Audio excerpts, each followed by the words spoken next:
지금 그 나무석가모니 이후로 할 때 정말 부처님이 귀하셨습니까? 예.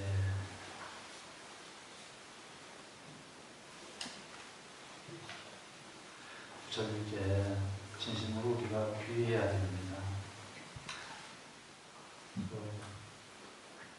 사실 깨닫기까지는 많은 세월이 걸리거든요. 그리고 깨달음만 중요한 것이 아니고 그 과정이 모두 행복해야 되기 때문에 그 종의 마지막 공복의 해탈까지는 우리는 괴로움 접고 행복하기 위해서 부처님 법을 세세생생 만나야 되고요. 그러기 위해서는 석가모니 부처님께 진심으로 또는 100% 진심이기 어려울 때에는 조금치라도 어느 부분에 있어서는 진심으로 부처님께 귀를 해야 됩니다. 자, 오늘은 저번 이윤법회 때 9가지 바람이를 이야기했습니다. 그거와 연관해서 오늘은 도노 돈수냐 도노 점수냐 이 얘기를 드립니다. 세간에서 문득 뭘로 깨달으면 그것으로 다 된다 라는 도노 돈수 얘기도 있고요. 혹은 점수 도노도 있고요. 점진적으로 닦아서 깨닫는다 여러 가지가 있는데 구체적으로 논리적으로 얘기하면 네 가지밖에 해요. 점수 점호, 점수 도노, 도노 돈수, 도노 어떻게 되겠다. 네 가지가 수가 될 겁니다. 경우수가. 경전으로 가서 말씀을 드리죠. 부처님께서 이르셨습니다. 나는 점진적으로 깨닫는 방법을 설했다. 결론부터 얘기드렸습니다. 나는 점진적으로, 점차적으로 깨닫는 방법을 설했다. 다 닦아야 된다 그 얘기입니다. 즉, 저번 이윤법회 때 얘기 드린 9가지 바람이를 전부 닦아야 된다. 그걸 닦지 않고 어느 특별한 방법으로 어느 날 갑자기 문득 깨닫는 그러한 것은 없다.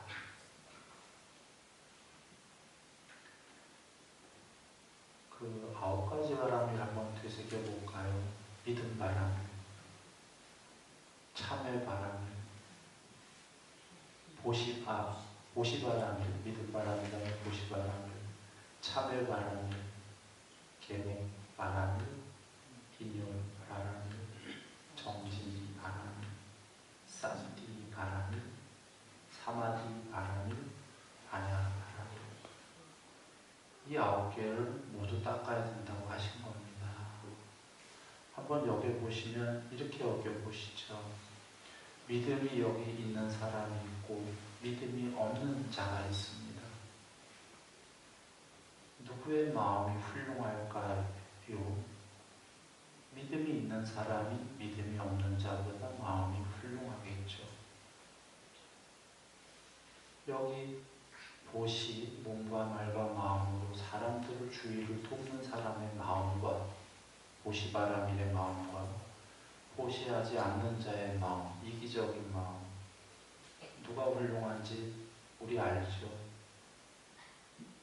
참회한 마음과 참회하지 않는 마음, 계율한 마음과 계율하지 않는 마음, 인욕하는 마음과 인욕하지 않는 마음대로 멋대로 하는 마음, 정진하는 사람과 여기 정진하지 않는 사람, 여기 사띠로 정신 차려서 삶에서 잘 사는 사람과 사띠 없이 방만한 사람,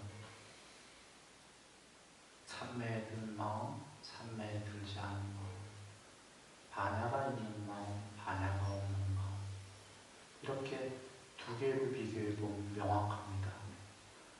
가지 바람일을 하는 사람, 하지 않는 사람, 누가 훌륭한지 말이죠. 부처님께서는 이걸 쉽게 얘기하셨습니다. 여기 두 사람이 있는데 이 둘 다가 몸과 말과 마음으로 아무 행위를 하지 않을 때에 이 둘 중에 누가 현자인지 누가 어리석은 자인지 알 수가 없다. 그 둘이 신고의로 행위를 하기 때문에 그 행위를 보고서 비로소 여기 이 자는 훌륭한 자요, 이 자는 참으로 어리석은 자다 라고 알 수가 있다고 하셨습니다. 그와 같이 아홉바라미를 행하는 자가 훌륭한 자요, 아홉바라미를 행하지 않는 자는 어리석은 자다. 이유는 이렇습니다. 여기 믿음을 가진 자는 믿음에 대한 은총이 내립니다. 만약에 신도 없고 부처님도 안 계시고 아무도 없다 하면은 믿어봐야 아무것도 없습니다. 그런데 그런 모든 높은 힘들이 있을 때 여기 믿는 자와 믿지 않는 자가 있다면 믿는 자에게는 은총이 있겠지만 믿지 않는 자에게는 아무것도 없다.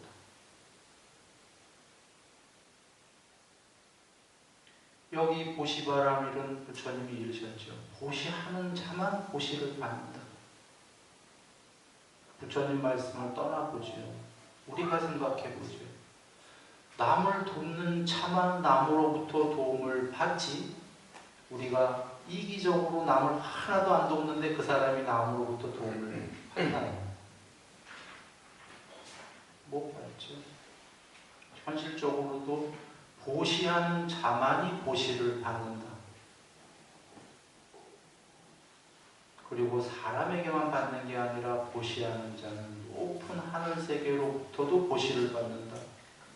경전에 스님마저도 보시의 공덕이 스님이 됐을 때에 남들로부터 필수품들을 수월하게 받는다. 이 세계의 법칙입니다.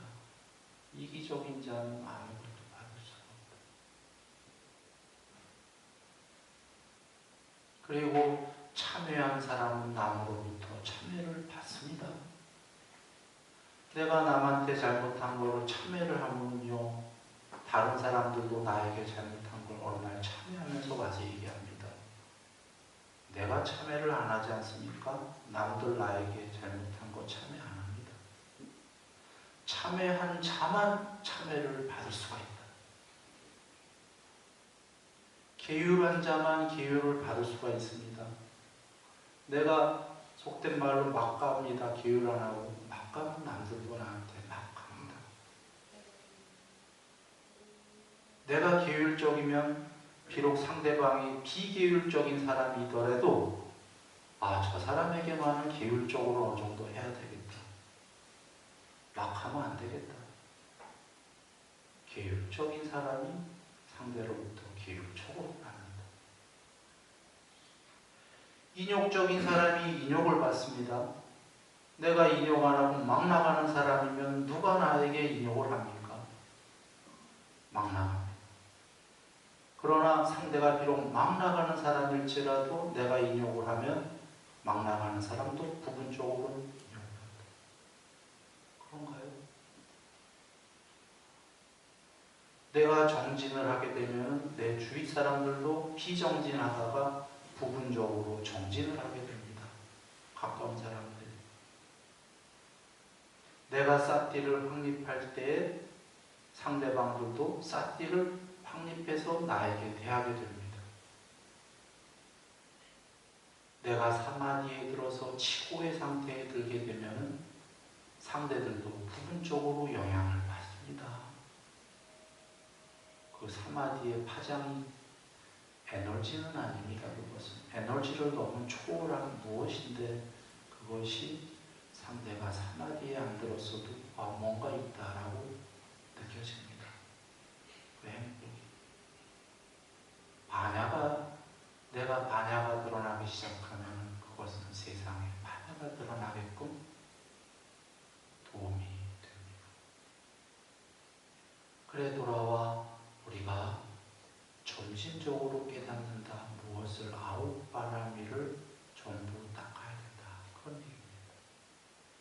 아웃바람을 중에 어떤 건 닦고 어떤 건 건너뛰고 안 닦고 이런 것은 없다.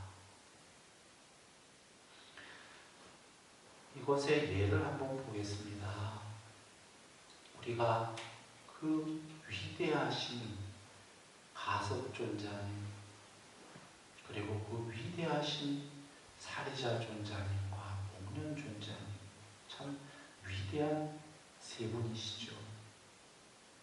이분들 중에 목련존자님은 일주일 만에 깨달았고요. 가섭존자님은 8일 만에, 사리자존자님은 15일 만에 깨달았습니다. 이걸 두고서 후대 사람들은 도노돈수라는 얘기가 나온 거예요. 문득 한 방에 깨달았다 이거죠. 일주일이면. 그러니까 후대 사람들이 생각하기에 야 저분들은 뭔가 특별한 방법으로 한 방에 깨달았나 봐. 저분들이 특별한 방법으로 한 방에 깨달았거나 부처님이 특별한 한 방의 방법을 주셨나 봐. 그런데 경전에 분명히 계시는 게 나는 스승의 주목이 없다 그러셔요. 정해 계십니다. 스승의 주목. 놀라운 말씀이에요. 한 번치 같은 거예요. 한 방. 또는 손안에 쥔 하나의 어떤 비밀스러운 것. 완전 직전 제자에게만 주는 에센스 이런 거 없다 그러셨어요. 벌써 후대가 이런 생각할 줄 알고 얘기하신 겁니다. 한 방, 한 주먹, 하나의 에센스 이런 거 없다. 직전 제자에게만 비전으로 준 거 없다 이런 얘기입니다. 그 당시에 힌두교인들, 브라만들은 비전들이 많았어요. 자기 직전 제자에게만 살짝 준 없다. 그리고 앞서서 점진적으로 깨닫는다. 이 두 말씀을 요약해보면 이해될 겁니다. 한 방도 없었고 비전도 없었고 점진적으로 깨달은다. 그러면 본인들의 힘으로 깨달은 건데 우리가 보기엔 어떻게 일주일 안에 깨달았을까? 목련존자님. 아웃바람에서 아신 겁니다. 가섭존자님은 8일 만에 깨달았을까? 우리랑 격차가 심하니까 이제 의문이 드는 거죠. 저 양반들은 한 방에 한 것 같아 하고. 그래서 이야기 드립니다. 여기 지금 세 분의 공통점은 재벌 아들이었습니다. 그것도 일반 재벌이 아니라 지금으로 쳐도 초재벌입니다. 가섭존자님 집은 부동산이 얼마나 많은지 호수가 60개나 됐어요. 종에 나오시는 말씀이에요. 하인들이 얼마나 많은지 몇 마을에 하인만 사는 마을이 있어요. 사리자존자님과 목련존자님은 서로 간에 말 500마리와 말 뒤에 끄는 마차 500개를 서로 재미로 만드셔서 500개를 결합을 시켰어요. 지금으로 찍으면 자가용을 500개 만든 거예요. 재미로. 롤스로이스를. 그 정도 재벌이었던 분의 공통점이고요. 세 분 다가 또 공통점은 거지가 됐어요. 자의로. 망해서 거지 된 게 아니라 재벌인 상태에서 세 분 다가 말 그대로 진짜 거지를 했어요. 유행을 떠났다 이 얘기입니다. 걸식자.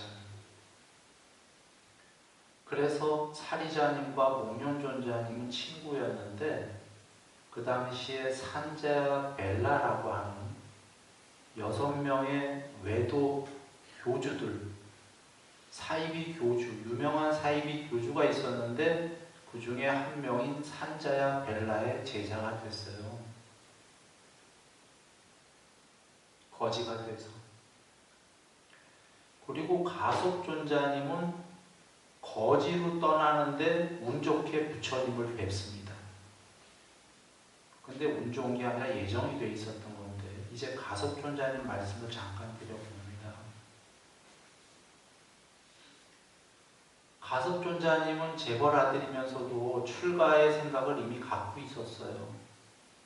그러자 출가를 안 하길 바라는 부모님이 결혼을 시키려고 했던 거죠. 그러자 결혼을 안 하겠다고 하니까 중간에 과정은 생략합니다. 인도의 최고의 미녀와 결혼을 시켰어요. 그래서 가섭존자님은 그 미녀한테 오지 말라고 편지를 보냈어요. 나는 결혼할 마음 없고 얼마 있으면 거지가 될 겁니다. 유행 오지 마십시오. 그러나 그분은 오셨어요. 그래서 결혼식은 할 수 없이 했지만 그냥 내 근처에 오지 마세요 하고 따로 이렇게 지냈어요. 그리고는 얼마 있다가 머리 깎고서 스스로 거지가 돼서 집을 나섭니다. 가섭존자님이. 그때 부인도 따라 나섭니다. 그리고는 조금 가다가 갈래길이 나옵니다. 그때 가섭존자님이 그러십니다. 이제 우리 헤어져야 합니다. 각자의 길로 가지요. 그래서 가섭존자님은 이쪽 길로 가고 그 부인께서는 이제 헤어져서 반대길로 갑니다. 한번 여기서 보시라. 그 인도 최고의 미녀 중에 한 분이에요. 그분이 어떻게 자랐는지 경의 배경은 안 나오는 것 같은데 분명히 많이 잘 살았겠죠. 좋은 집에. 그런데 시집 오자마자 소방 맞았어요. 물론 오지 말라는 전가는 다 받고 왔지만 그것도 기가 막힌데 얼마 안 돼서 거지가 돼서 나가는데 부인도 따라 나갔는데 그래도 혹시나 하는 마음이 있지 않았겠어요? 근데 칼같이 여기서 다른 길로 갑시다. 자, 이 여자분 한 말 안 하고 딴 길로 갑니다. 한번 여겨보세요. 도적도 있지, 산적도 있지. 잘 살던 여자가 거지가 됐어. 좋지. 이 여자분 위대하지 않습니까? 가섭존자님이 훨씬 위대하다는 건 의문의 여지가 없습니다. 그럼에도 불구하고 이 여자분이 심정상 어찌 보면 더 위대해 보여요. 여자인 결론부터 얘기 드릴게요. 이분도 깨닫습니다. 이 여자는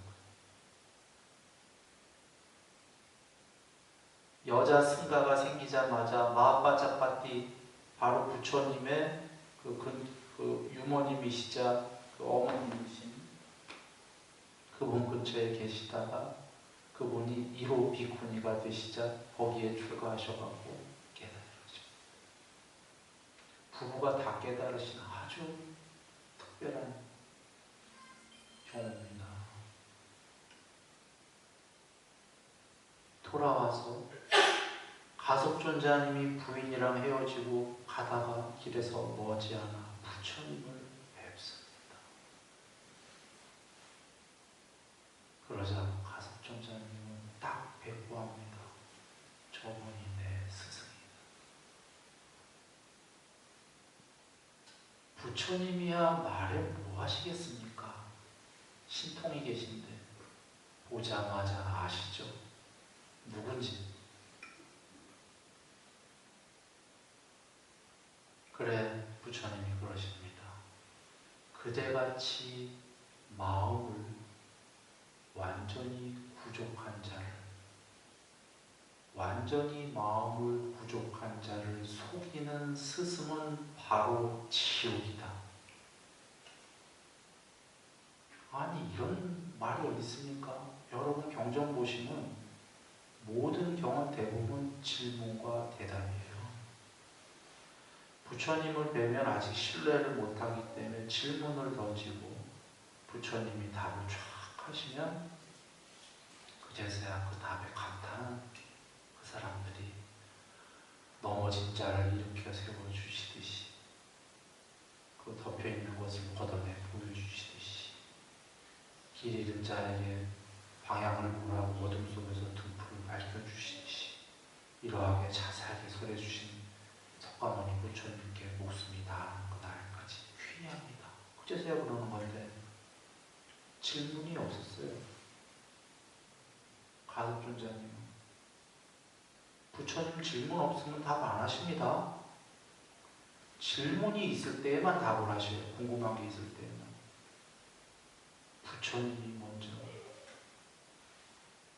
먼저 얘기하셨습니다. 그대같이 완전히 마음으로 부족한 자를 속이는 스승은 바로 지옥.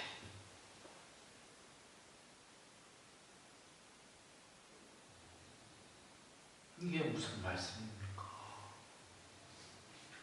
그냥 한마디로 끝난 겁니다. 최고의 찬사를 하신 거예요, 부처님께서. 그리고는 그 가섭존자가 그 자기 가사를 잘 포개서 부처님 발밑에 갑니다. 이 가사 말입니다. 그분이 아직 출가 안 했는데 왜 가사를 입었냐? 가사는 그냥 일반적으로 그분이 혼자 거지가 되려다 보니까 인도 옷이에요. 추울 때 이불 대신 덮고도 자고. 그런데 아직은 재벌이니까 본인은 거지같이 하고 나가고 싶었겠지만 가족이 그걸 내버려 뒀겠습니까? 좋은 가사를 해서 줬겠죠. 그 좋은 가사를 부처님 밑에다 땅바닥. 그러자 부처님께서 그대의 가사는 참 곱구나.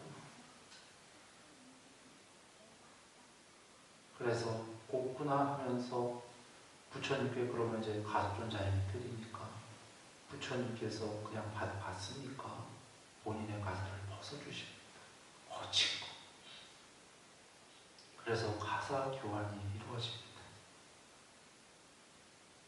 먼저 얘기를 드리면 세월이 많이 지나서 가섭존자님이 너무너무 연로하셔서 부처님께서 그러십니다. 이제 그대의 가사는 그 분소이는 그 시체 싸던 옷은 부처님 가사가 시체 싸던 아주 거친 옷이었습니다. 너무나 거칠고 무거우니 이제 그대도 좀 가벼운 걸 입어라. 연세 연로할 때까지 부처님이랑 교환한 그 가사를 입고 있었던 거예요. 그런데 거기서 가섭존자님은 이게 좋습니다 하고 그냥 그걸 계속 입습니다. 그런데 여기서 돌아와 드릴 말씀은 그대와 같이 마음을 완전히 부족한 자, 이 문장인데요. 경전에 부처님께서 삼매는 마음의 부족이다 하고 정의를 내리십니다. 중요한 수로나 중요한 문장들은 후대의 정법이 말법이 될 걸 염려하셔서 부처님 스스로 다 정의를 내려놓으셨습니다. 초기 경전에. 그래서 우리가 그 뜻을 그냥 쫓으면 되는 건데 삼매는 마음의 부족이다. 반향은 신통의 부족이다. 자, 그러면 돌아와서 가섭존자에게 그대와 같이 완전히 마음을 부족한 자를 속이는 스승은, 자, 마음의 부족, 삼매, 완전히, 삼매 완전히 다 됐다 그 얘기입니다. 부처님 만나기 전에. 부처님께서도 출가하시기 전에 소년이었을 때 삼매됐던 거 아시죠? 경에 보시면 다 계십니다. 예정돼 온 사람들은 스승 없이 어렸을 때 삼매가 다 됩니다. 스승없이 그 삼매가 복구가 돼야지만 그이가 사다함이라는 그 생의 깨달을 보고 수다원이라는 7번 안에 예정이 됐기 때문에 가섭존자님은 부처님 뵙기 전에 삼매가 완전히 다 됐거나 상수멸 빼고 아니면 거의 됐거나 라고 우리가 알 수 있습니다. 그 문장에서도 알 수 있지만 또 다른 거에서 알 수 있는 게 앙구타라 니카야의 수다원은 7번 안에 해탈이 예정된 수다원은 계율 100% 삼매 어느 정도 반야 어느 정도입니다. 사다함은 계율 100% 삼매 어느 정도 반야 어느 정도. 사다함은 한 번만 넣으면 해탈하는 분. 그런데 아까 수다원에 비해서 욕망과 성냄이 더 작다. 희박하게 남았다. 있다 이거예요. 욕망하고 성냄이 희박하게. 이 사람이 사다함 한 번만 넣으면 해탈할 뿐. 아나함은 계율 100% 삼매 100% 반야 어느 정도. 이 사람은 욕망 제로, 성냄 제로, 아나함이에요. 이 성자는 정거천에 가서 거의 엄청난 수명을 살다가 해탈하고 싶을 때 해탈하는 존재입니다. 아라한 해탈은 계율 100%, 삼매 100%, 반야 100%, 개정의 100%. 여기서 한번 보시죠.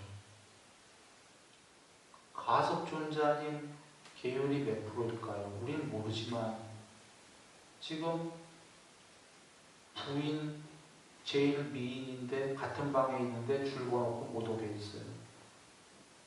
지금 애욕이 완전히 없거나 제로거나 혹은 애욕이 조금 있더라도 참는다는 걸 알 수 있습니다. 그러면 애욕이 조금 있는데 참으면 뭐냐? 사다함. 사다함이 욕망과 성냄이 희박하다 아닙니까? 아나함은 애욕이 없다예요. 즉 가섭존자님은 이미 머리 길른 제가자일 때 사다함 아니었으면 아나함이었다는 얘기입니다. 혹은 최저로 쳐도 수다원이었다는 얘기죠. 즉 계율 100% 삼매 어느 정도 반야 어느 정도였거나 아나함 계율 100% 삼매 100% 반야 어느 정도. 삼매 100%. 그래서 지금 부처님께서 그대와 같이 완전히 마음을 구족한 자.